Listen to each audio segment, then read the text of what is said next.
whose voice you know from a very different program. Yeardley Smith has been the voice of Lisa Simpson for every single one of the Simpsons' 36 seasons. And now her award-winning streamer is hitting the road on a live tour that kicks off on Wednesday in Portland, Oregon. And Yeardley, along with twin detectives Dan and Dave and cold case investigator Paul Holes, are diving into the complex world of criminals, including how to reduce your own risk of falling victim to a serial killer.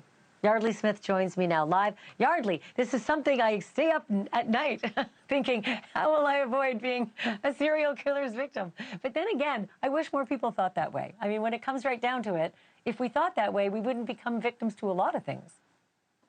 It's so true. It's so true, Ashleigh. And, you know, one of the things I've learned from doing this podcast we've been doing it for 7+ years, is basically if you feel the hair on the back of your neck standing up, listen to that. Don't take any chances. Don't worry if there's a guy who gives you the creeps and you don't want to be near him, don't worry if that guy likes you or not. Get out.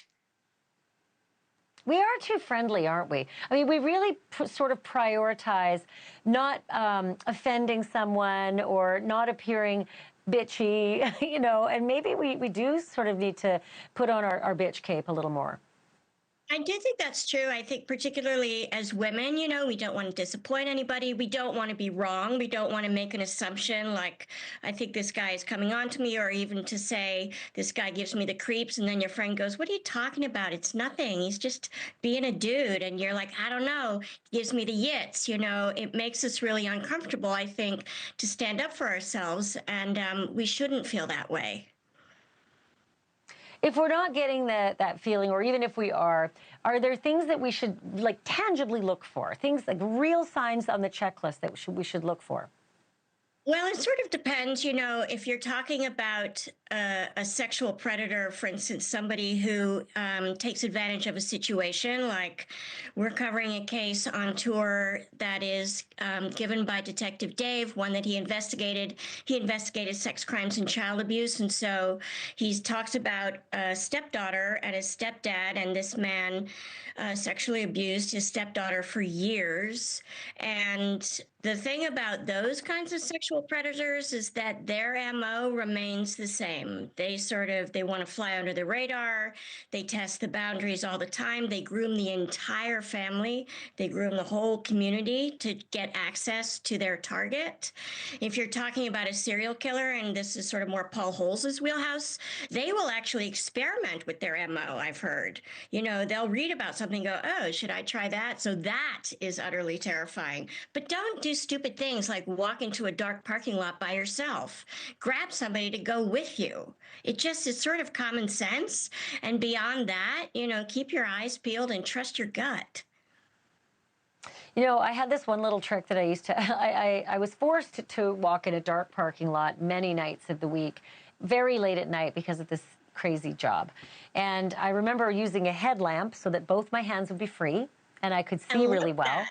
And and the headlamps are the best because then you're not going to trip on some cracked, you know, concrete. But one of my hands was on my cell phone, which was already dialed 911. And all I would have had to do is hit the send button. So it would be one quick move, and the call would be made, and you can't unsend that, you know. So I always thought that was a really good idea. If you're going into a predicament you're not happy with, be really proactive. But these serial killers seem to have all sorts of sneaky. What was the biggest surprising thing that you learned as you kind of went into this deep, dark space?